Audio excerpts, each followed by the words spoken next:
The runs scored by two teams A and B on the first 60 balls in a cricket match are given below. तो एक cricket match हो रहा था, उसमें दो teams थी ए और बी, और पहले ओवर में ए टीम ने 2 रन बनाए और बी टीम ने 5।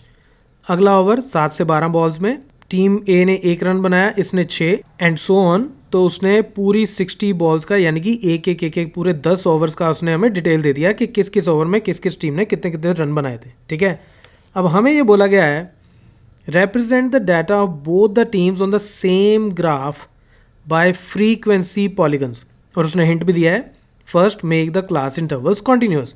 इसका क्या मतलब है, देखो अब ये जो क्लास है 1 to 6 वाली, ये 6 पे ख़त्म हो रही है और ये 7 to 12 वाली 7 से शुरू हो रही है। तो इसका मतलब ये कॉन्टीन्यूस नहीं है। कॉन्टीन्यूस कब होती हैं, जब इसकी अपर लिमिट और इसकी लोअर लिमिट आपस में बराबर हो।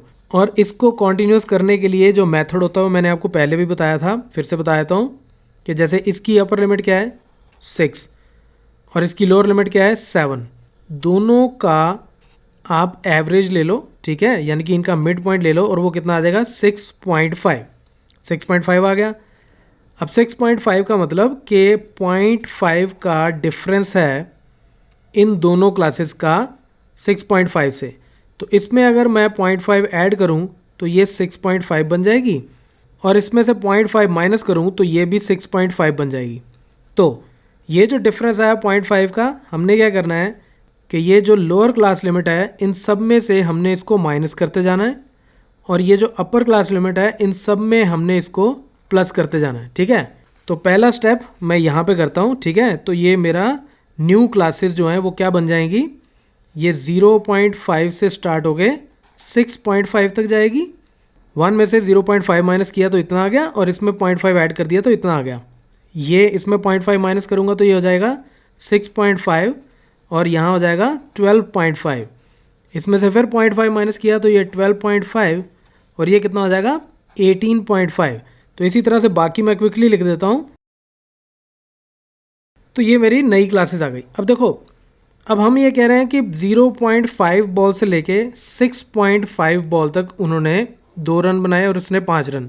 तो देखो 0.5 बॉल तो नहीं हो सकती, ये बात तो सही है। बॉल तो यही होगी ना 1 2 3 4 5 या 6, लेकिन ये जो 1 से लेके 6 तक की मेरी क्लासेस थी, ठीक है, 1 से लेके 6 तक का जो मेरा क्लास इंटरवल था वो इसके बीच में ही लाई करता है। तो यानी कि 1 से लेके 6 बॉल तक उन्होंने जो 2 रन स्कोर किए, उसको अगर मैं ऐसे लिख दूं कि 0.5 बॉल से लेके 6.5 बॉल तक उन्होंने 2 रन स्कोर किए, तो कोई इशू नहीं है, बिल्कुल डाटा सही है। ठीक है, अब हमें क्या करना है, फ्रीक्वेंसी पॉलीगन अगर मैं डायरेक्ट बनाने जा रहा हूँ विदाउट हिस्टोग्राम, तो मैं सबसे पहले लेता हूँ क्लास मार्क्स। तो मुझे क्लास मार्क्स निकालने, और क्लास मार्क्स कैसे निकालते हैं, इन दोनों का मिड पॉइंट, लोअर लिमिट और अपर लिमिट। तो इसकी लोअर लिमिट 0.5 और अपर लिमिट 6.5, तो यानी कि टोटल कितना हो गया 7 डिवाइडेड बाय 2, तो कितना आ जाएगा 3.5। तो इसका मतलब क्लास मार्क्स जो हैं, क्लास मार्क्स हो गए इस क्लास के 3.5। इसी तरह से 6.5 प्लस 12.5, इन दोनों को ऐड करूंगा तो कितना आ जाएगा ये 19। तो 19 को मैं 2 से डिवाइड कर दूंगा तो ये कितना आ जाएगा 9.5, राइट। तो ये मेरे पास कितना आ गया 9.5। तो यानी कि 6 के डिफरेंस पे 3.5 टू 9.5, तो अगली मेरी जो क्लास है वो हो जाएगी 15.5। आप एक बार कैलकुलेट करके देख सकते हो, इन दोनों को ऐड करोगे तो ये 31 आ जाएगा। 31 डिवाइडेड बाय 2 15.5। तो अगले मैं क्विकली लिख देता हूँ आपके लिए। तो ये आ गए मेरे क्लास मार्क्स। अब मुझे इसका चार्ट बनाना है, और चार्ट बनाना बहुत आसान है। देखो, इसके लिए ये जो मैं चार्ट बनाऊँगा उस पर मैं 1 7 13 19 या कुछ और नंबर लिखूँ, उससे अच्छा है कि मैं चार्ट को इन्हीं नंबर से बना लूँ। ठीक है, 3.5 से स्टार्ट करूँ, फिर अगले ब्लॉक को लिखूँ मैं 9.5, और फिर अगले को लिखूँ 15.5। कैसे, अब आप ये मान लो कि मैं इसको यहाँ से स्टार्ट करता हूँ 3.5, और इसका जस्ट अगला ब्लॉक जो है उसको मैं कंसिडर कर लेता हूँ 9.5। तो इससे अगला वाला जो है वो कितना बन जाएगा 15.5। क्यों, 3.5 और 9.5 दोनों में आपस में डिफरेंस कितने का है 6 का। 9.5 और 15.5 दोनों में डिफरेंस क्या है 6 का। तो इसलिए मैं इनको सेम डिस्टेंस पे रख सकता हूँ। ठीक है, सेम डिस्टेंस पे रख सकता हूँ। तो मैं यही वाले नंबर यूज़ करता हूँ डायरेक्टली। उसके बाद मेरा क्या बनेगा यहाँ पे नंबर 21.5 एंड सो ऑन। तो ये मैं क्विकली यहाँ ड्रॉ कर देता हूँ।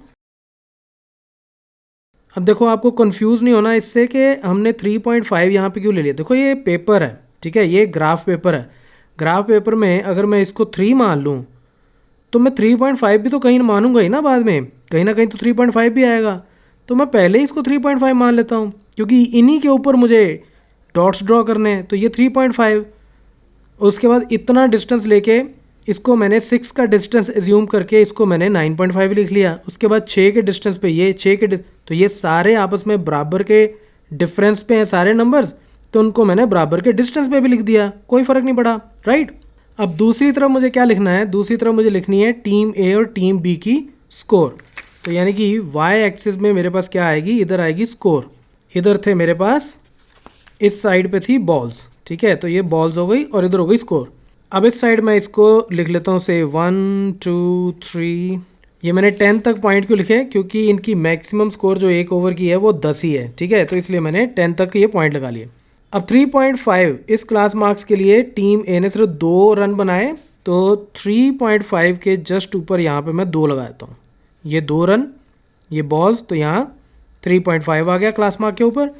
उसके बाद 1 8 9, तो यानी कि इसके लिए 1, ठीक है, इसके लिए 8 और इसके लिए 9।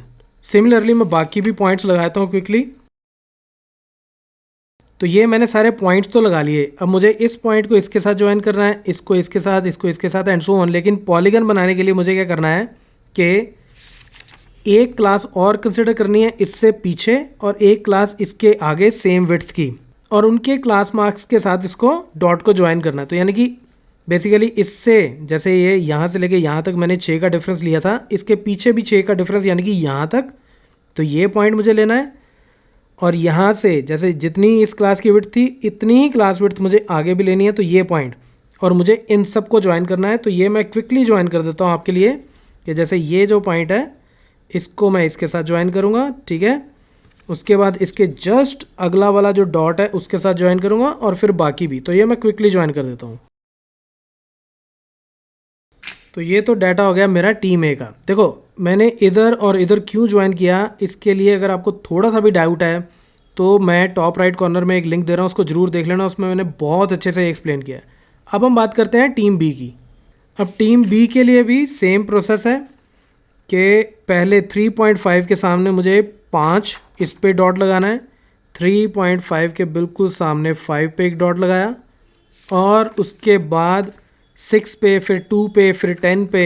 तो ये मैं क्विकली इसको यहाँ पे ड्रॉ कर देता हूँ।